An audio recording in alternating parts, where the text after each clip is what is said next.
This is a tutorial video on how to add to the news and announcements section on the homepage, as well as add to your blogs that are going to be found on department pages. So the blogs and news section are actually going to be edited and managed in the Posts tab of the WordPress dashboard. So if I'm logged into WordPress, I'm going to go ahead and go into this Posts section. And here is where you're going to be able to see all of the pre-existing blogs that have been entered into here, moved over. So if any of these need to be edited, feel free to go ahead and click edit and edit any of the information. But if you did want to go ahead and add a new news element, what you're going to do is click either add new here or add new here, as well as you can do new post using the shortcut here. So if I go ahead and click add new posts, think of your posts as blog posts. So timely information, things that are definitely going to be time-stamped, upcoming events, past recent events, recent news, things like that. Whereas your pages are going to be the static about information. Same goes for the department pages, which are going to be more so for the contact and FAQs and things that don't change. But these posts are going to be crucial for people to get their information out in a timely manner. And it's super easy, so we highly recommend blogging as often as possible so that people get used to using this website on a regular basis. So if I go ahead and I have, let's say, Hamilton launches new website, just as an example. I put the title here, you're probably going to want all caps. And then this is similar to the page builder, so you can just go ahead and type in anything you want. So I would say description, maybe have a header above, so header, and I can just highlight it and make it look a little bit different here. So description goes here with all.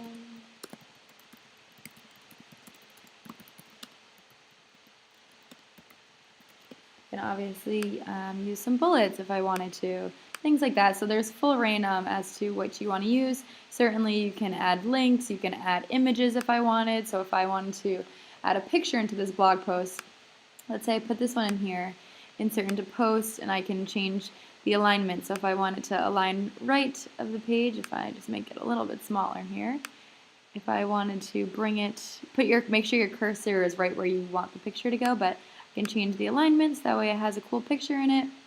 Certainly go crazy with these blog posts and beef them up as much as you can. So let's say I have my content here. Now over here are the categories that already exist.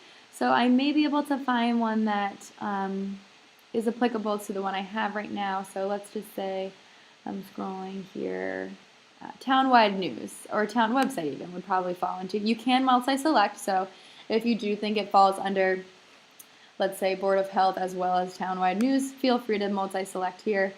It's just a matter of it being able to be shown up on the category page. But I would say just make sure that you have a category selected so these blog posts are associated with some sort of overarching hierarchy, if you will. If you don't see anything that is somewhat close to what you are blogging about, feel free to add a new category in here and type it in. Let's say I have new category name, add new category, and then you'll see it automatically selects it when I add a new category. So that is how you would select a new category or select a category, add a new one. And then certainly equally important is setting a featured image for these blogs, because as you know, on the home page here, some of these blogs, if it's the first one, will have a picture if there is one uploaded. So you can see here, there currently isn't a picture associated with this blog post. So you're going to want to make sure that there is an image, that way visually this looks good. So I'll go ahead and here I am back in my, sorry, so many tabs open, but here I am back in my new blog post, and I'm going to scroll down, I'm going to hit set featured image. I'm going to select a photo either in my library or certainly feel free to upload a new picture. But let's just say, for the sake of argument, I just keep using these ones that already exist. Set featured image, and then when I hit publish, this will actually appear first on the home page. So a little trick that we typically recommend is, if you don't necessarily want it to appear first on the home page, is just changing the publish date to backdate a little bit, so that way one of the posts will show up before this one. So let's say this is an important website launch, but let's say I can afford to make it say that it was June instead of April, in let's say in June 2016 instead of April 2017, and I publish it. So then it won't necessarily be the very first one on the page.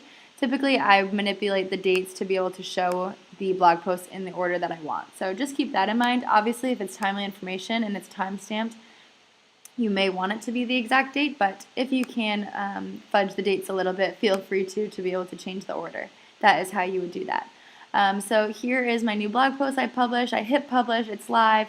If you did want to schedule a blog post, so let's say I did want to have this go out September 2018, and I hit publish, it will save it and schedule it to go out. So if you did want that option, you certainly could do that.